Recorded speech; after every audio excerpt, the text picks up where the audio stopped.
다음 이슈 전해드립니다. 보통 나라에서 세금 물릴 때 기준은 가격이죠. 집이 비쌀수록 보유세도 많이 냅니다. 그런데 자동차세는 아닙니다. 비싼 차 탄다고 더 내지 않습니다. 차 가격이 아니라 배기량을 기준으로 세금을 매겨왔기 때문입니다. 과거엔 이래도 별 문제가 없었습니다. 실제로 배기량이 클수록 차가 비쌌기 때문이죠.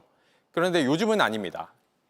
기술이 좋아져서 비싸지만 배기량 작고 그래서 연비도 좋은 차들이 속속 나오고 있습니다.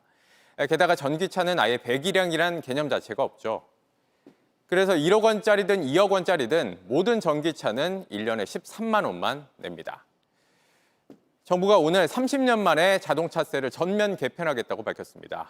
진작 바꿔야 했다는 의견이 많지만 결국엔 세금 더 거두려는 거 아니냐 의심도 적지 않은데 정원석 기자가 자세히 설명드립니다. 2,800만 원짜리 소나타는 1년에 자동차세를 52만 원 정도 냅니다. 하지만 차값이 1억 원 넘는 테슬라 모델 S의 자동차세는 소나타의 4분의 1, 13만 원에 불과합니다. 차값이 2천만 원 안 되는 아반떼의 자동차세도 테슬라의 2배가 넘습니다. 테슬라 자동차세가 아반떼보다 적게 매겨지는 건 현재 자동차세가 배기량을 기준으로 삼기 때문입니다.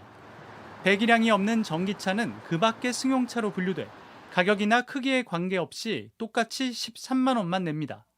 당연히 불만은 많습니다. 근데 전기차 같은 경우에는 훨씬 가격이 비싼데 대신 내는 세금은 더 적다라는 거에 대해서 불합리하다라고 생각합니다. 엔진 배기량에 따라 자동차세를 매기는 방식은 1990년에 도입돼 30년이 넘었습니다. 그 사이 배기량은 낮아도 효율이 좋은 자동차나 배기량을 매길 수 없는 전기차가 등장했는데 제도는 과거 그대로인 겁니다.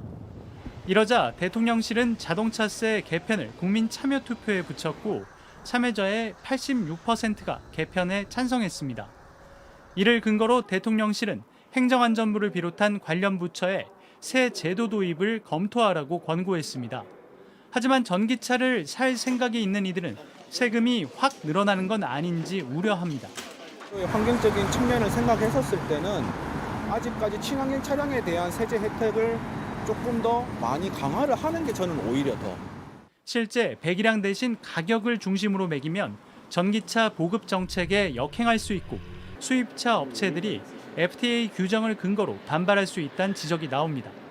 이 때문에 전문가들은 가격 말고도 여러 요인을 고려해서 세금을 매겨야 한다고 조언합니다.